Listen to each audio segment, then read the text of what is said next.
आज बसंत पंचमी है, भगवान देवादिदेव महादेव का आज बसंती पुष्प से सरसों का जो फूल होता है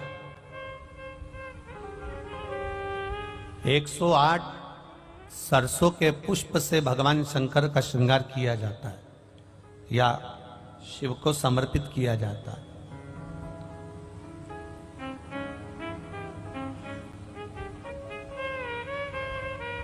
अगर डॉक्टर बोल भी देता है कि ऐसा लग रहा है कि कोई बड़ी बीमारी आने वाली है, शरीर में कोई ऐसा रोग आने वाला है कि ये बहुत बड़ा रहेगा, हम उनको हमेशा कहते आए हैं कि प्रयास करना कि बसंत पंचमी के दिन सरसों के फूल 108 शंकर भगवान को चढ़ जाएं, उसके बाद जांच करवाना प्रारंभ करो, बड़ी बीमारी नहीं आएगी, बाबा उसको टाल ही देगा। उसका नाम महामृत्युंजय है,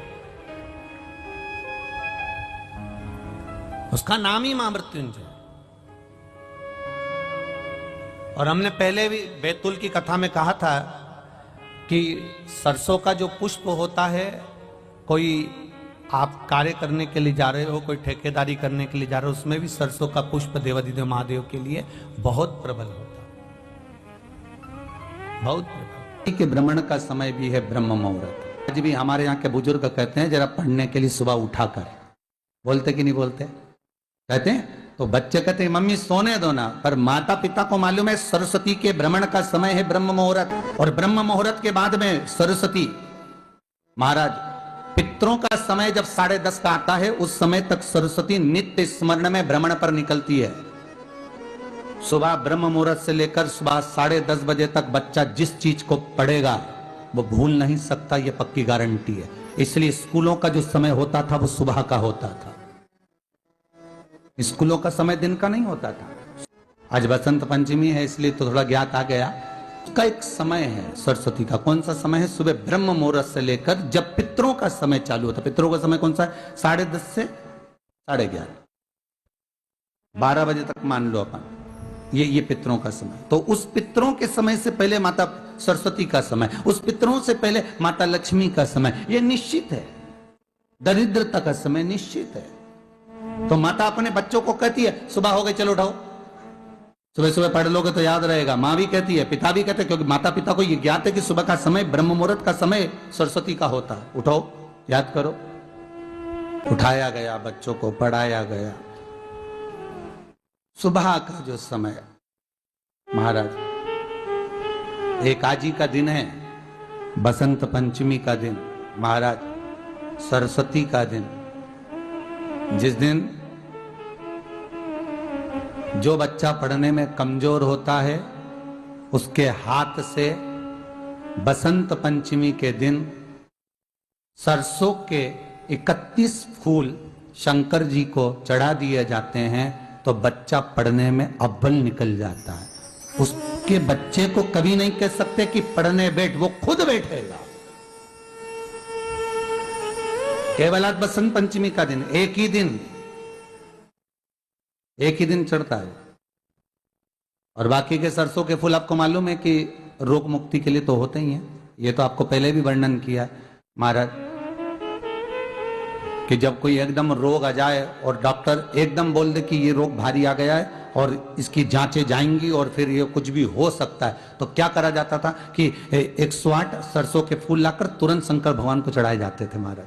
तो चढ़ाने के बाद में रिपोर्ट अच्छी आती है। ऐसा नियम है। कहीं ठेका, कोई ठेकेदारी करते हैं ना, जो ठेका भरते हैं कि भाई मेरा टेंडर आना चाहिए, मेरा ये काम होना चाहिए, मेरी मल्टी बनना चाहिए, या मेरा ये काम के लिए जाना, ये काम फतेह होना चाहिए, उसके सबके हाथ पैर जोड़ने से अच्छा एक काम करो, बस 108 सरसों के फूल उठाओ, शंकर जी का उद्धतेश्वर महादेव का नाम लिखो और छोड़ दो, शिव जी के ऊपर एक एक कर चढ़ा दो, वो ठेका तुम्हें ही मिलेगा, वो काम तुम्हारे पास ही आएगा। बस केवल अवधूतेश्वर मां, अर्थात ये जो क्रम है, ये वो क्रम तो 108 सरसों के फूल का आप कभी भी कर सकते हो, पर जो ये बच्चों के लिए किया जाता है वो केवल बसंत पंचमी के दिन ही होता है महाराज। आज ही के सरसों का पुष्प समर्पित किया भगवान शिव, आनंद की राशि है महाराज। सरस्वती सुबह ब्रह्म मुहूर्त में निकली,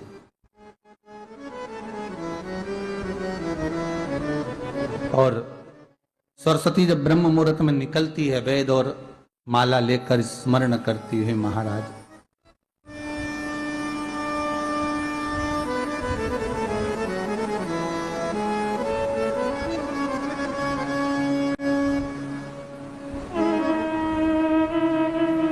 भ्रमण करती करती शारदा सरस्वती जब निकली,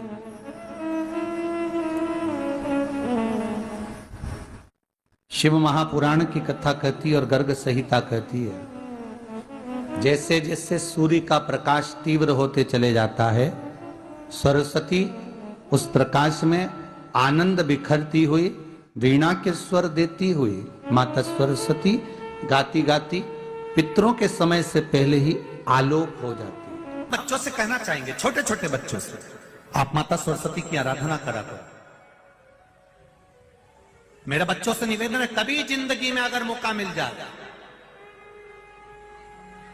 और सरसों के फूल यदि आपके जीवन में आपको कहीं से प्राप्त हो जाए, सरसों के फूल जानते हो ना, पीला कलर का होता है सरसों का फूल, आप प्रयास करो सरसों का फूल। जिस दिन माता सरस्वती का, मेरी बागेश्वरी का जिस दिन प्रागट्य उत्सव हो बसंत पंचमी का, उस समय पर माता सरस्वती का स्मरण कर कर वो सरसों का फूल आप देव अधिदेव महादेव को चढ़ाइए। जैसे माता सरस्वती को ज्ञान दिया था वैसा मेरा महादेव आपको भी ज्ञान दे।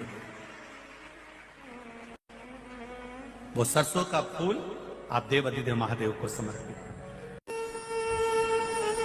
केवल आज बसंत पंचमी का दिन, एक ही दिन शिव को प्रिय है पुष्प में आंक का पुष्प, जो आंकड़े का पुष्प होता है शंकर को बड़ा प्रिय है। और दूसरे नंबर पर शंकर को प्रिय है शमी का पुष्प, बहुत ध्यान देना महाराज। तीसरे नंबर पर शंकर को प्रिय है महाराज सरसों का पुष्प। सरसों होती है ना, जो राई अपन बोते हैं, सरसों बोते हैं, उसमें पीले कलर का जो पुष्प लगता है। हमारा तो निवेदन रहता है जब तक सरसों आए तो प्रयास करा करो कि सरसों के 108 पुष्प शंकर भगवान पर चढ़ाना प्रारंभ कर दो। महाराज ये पक्का है कि वर्ष भर कोई बड़ी बीमारी आपको घेर नहीं सकती अगर सरसों के फूल शिव को चढ़ रहे हैं तो।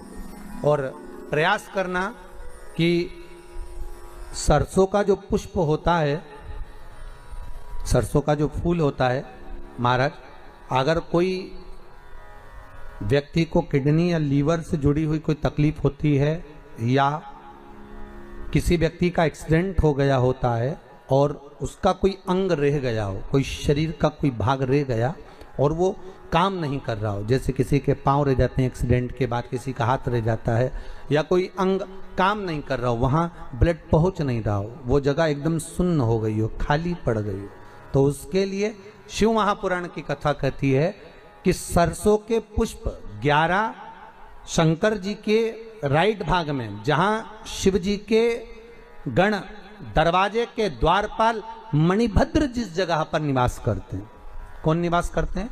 मणिभद्र। शंकर जी के दरवाजे के द्वारपाल हैं मणिभद्र जी। तो मणिभद्र दरवाजे के द्वारपाल में राइट भाग में मणिभद्र जी विराजते हैं। मतलब राइट भाग कौन सा हुआ? जब आप मंदिर से बाहर निकलेंगे तो राइट भाग, मंदिर में प्रवेश करेंगे जब राइट नहीं होना चाहिए, आप मंदिर से जब जाएं तो राइट भाग। मतलब आप मंदिर से राइट से जाएंगे तो शंकर जी का भी राइट हो जाएगा, क्योंकि शिव जी ऐसे बैठे हैं तो शंकर जी का भी राइट हो गया, देवता उनका भी राइट हो गया, तो राइट भाग सीधा हाथ मणिभद्र जी का स्थान। 11 सरसों के पुष्प मणिभद्र के उस द्वार पर आप रख दीजिए और मणिभद्र के द्वार पर रखकर अंदर जाकर 108 वापिस जब आप बाहर निकल रहे हैं, ये पुष्प आप रखने के बाद एक बार बाहर जाएंगे, फिर वापिस आएंगे मणिभद्र के रखने के बाद, और अंदर जाकर 108 सरसों के पुष्प शंकर को समर्पित करेंगे महाराज। उस सरसों के पुष्प जो शिव जी को आप समर्पित कर रहे हैं उसको वापिस लेकर आएंगे, श्री शिवाय नमस्तुभ्यम बोलकर उस सरसों के पुष्प को महाराज सरसों के तेल की बोतल में उसको डाल लीजिए। शंकर भगवान को किसी भी प्रदोष में, शाम के समय प्रदोष काल में उस तेल को वापस ले जाकर चढ़ा दीजिए शिव जी को, उसको वापस लेकर आ जाइए। उस तेल का प्रयोग आप नाभि में डालिए और जो शरीर काम नहीं कर रहा उस स्थान पर कम से कम 15 दिन 20 दिन तक उसकी मालिश करना प्रारंभ करिए। बाबा चाहेगा तो चलाने का प्रयास कर देगा और वो अंग वो शरीर काम करने लगेगा। मणिभद्र का स्मरण। श्री शिवाय नमस्तुभ्यम। सब बोलिए एक बार जमकर। श्री, अरे पहले बोल दिया, हमारे साथ तो बोलो। श्री शिवाय नमस्तुभ्यम। भगवान शिव के मंत्र का स्मरण कर कर करते सरसों का जो पुष्प है उसमें आनंद की अनुभूति है। आनंद के सरस्वती जी का एक नाम शारदा है। क्या नाम है? जम के बोलिए जरा। शारदा। ये शारदा नाम कहां से पड़ गया?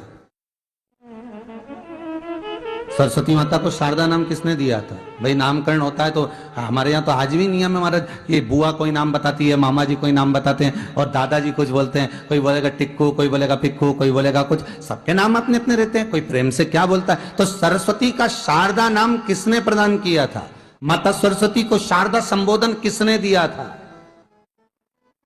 माता सरस्वती को शारदा का संबोधन किस समय पर प्रदान किया गया था? जिस समय पर शंकर और पार्वती भ्रमण पर निकल रहे थे और भगवान ब्रह्मदेव सरस्वती को ढूंढ रहे थे और माता सरस्वती को ढूंढते हुए ब्रह्मा जब भगवान शंकर की साक्षी में पहुंचे हैं तब भगवान शंकर से ब्रह्मदेव ने कहा, आप कहीं सरस्वती को देखें तो मुझे भेजिएगा, मेरे पास में भेजिएगा। शंकर भगवान ने उसी समय पार्वती से कहा, पार्वती, जैसे एक स्त्री जो पतिव्रता धर्म का पालन करने वाली है, एक नारी पतिव्रता धर्म का पालन करने वाली होती है, पति को परमेश्वर मानने वाली होती है, पति के चरणों का रसतत्व ग्रहण करने वाली होती है, तो वो पर पुरुष का स्मरण नहीं करती। उसी तरह एक पति जो अपनी अर्धांगिनी के साथ में रहे और अर्धांगिनी के साथ चले तो पर नारी का स्मरण नहीं होना चाहिए। तो एक काम करो पार्वती, तुम उस सरस्वती को बुलाना प्रारंभ करो। अब पार्वती जी ने कहा, सरस्वती तो मेरी बहन जैसी है, सरस्वती तो मेरी सखी जैसी है, अब मैं उसको अगर बुलाऊं, आवाज दूं, अच्छा नहीं लगेगा। तो माता पार्वती जब ढूंढते ढूंढते ढूंढते ढूंढते शंकर भगवान के साथ में भ्रमण करती करती पहुंची तो क्या देखती हैं माता पार्वती कि एक सरोवर के पास में माता सरस्वती बैठकर सरोवर में अपना मुखाग्रविंद देख रही थी। श्वेत वस्त्र था मेरा माँ का और बड़ी सुंदर गले में माला पहन रखी थी माता सरस्वती ने, और एक सरोवर में माता सरस्वती अपने मुख को जब निहार रही हैं, उस दर्पण के भाव में अपने प्रतिबिंब को देख रही हैं, तब उस समय पर माता पार्वती ने कहा, शारदा, सरस्वती को लगा कि मेरा संबोधन ये किसने कहा। पलट कर देखा, सरस्वती ने कहा, पार्वती तुम? हाँ, मैंने तेरा जो दर्पण में प्रतिबिंब देखा है, तेरा स्वरूप देखा, पर तू इतनी सुंदर है, इतनी सुंदर है, पर तेरा जल में जो स्वरूप देखा ना वो नीला दिखाई दिया, थोड़ा सा श्याम दिखाई दिया, इसलिए मैंने तुझे शारदा कह दिया। आज भी हमारे मध्य प्रदेश के कटनी और सतना के बीच में महियर में आज भी शारदा भवानी विराजमान है।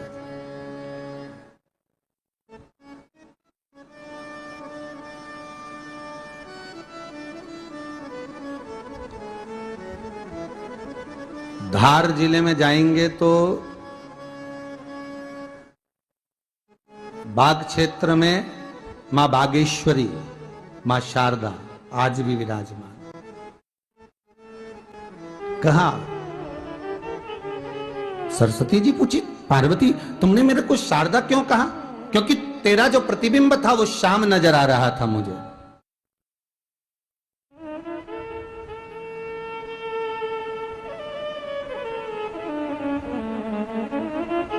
उस प्रतिबिंब को देखकर मैंने तुझे शारदा का संबोधन दिया। तुम्हें ब्रह्मा जी बुला रहे हैं। सरस्वती ने कहा, पार्वती मैया, दीदी आपने मुझे जो नाम दिया है, जगत के लोग, संसार के लोग मुझे इस नाम से जब पुकारेंगे तो ये शारदा, ये सरस्वती स्वयं उसके कंठ पर, उसके मस्तिष्क पर सदा विराजमान रहेगी, ये शारदा बनकर। इसलिए हमारे स्कूलों में, हमारे काव्य ग्रंथों में, हमारे जो कविगण रात्रि को जो काव्य पाठ करते हैं, कविता का स्मरण करते हैं, वो सरस्वती की वंदना नहीं करते, हे शारदे मां, शारदा की वंदना करते।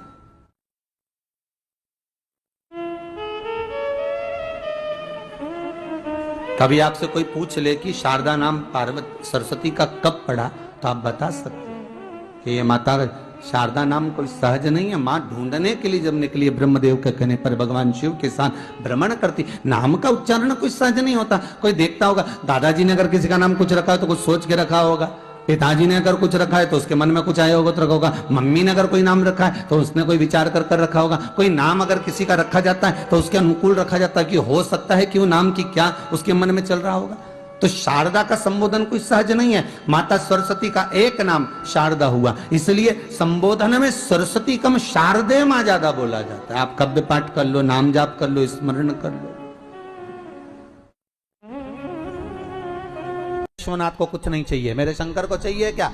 अगर आपके जीवन में ऐसा लगे कि बहुत बड़ी बीमारी आ गई और आपके घर का व्यक्ति वेंटिलेटर पर पड़ा हुआ है, तो शमी के वृक्ष के फूल ले आओ 7, और शमी के वृक्ष के 7 फूल लाकर एक एक फूल शंकर भगवान को श्री शिवाय नमस्तुभ्यम कहकर उस व्यक्ति के लिए जो पड़ा हुआ है, अंतिम सांसें गिन रहा है, जिसको अटैक आ गया, अंतिम सांसों में जो गिन रहा है, उसके नाम से भगवान शंकर पर चढ़ाना प्रारंभ कर दो। मात्र 7 पुष्प, उस शमी के वृक्ष के 7 पुष्प आप शिव को समर्पित करिए, उसका नाम और गोत्र बोलकर, और भगवान शंकर का मूल मंत्र श्री शिवाय, जम के बोलिए श्री शिवाय नमस्तुभ्यम बोलकर एक एक शमी का फूल शंकर पर चढ़ाना प्रारंभ कर दो। फिर आगे वो विश्वनाथ की मर्जी है, वो प्राण कैसे लेकर वापिस आता है, उस काल से छुड़ाकर महाकाल कैसे लाता है, ये वो जाने। आपका फर्ज केवल आप अदा करिए।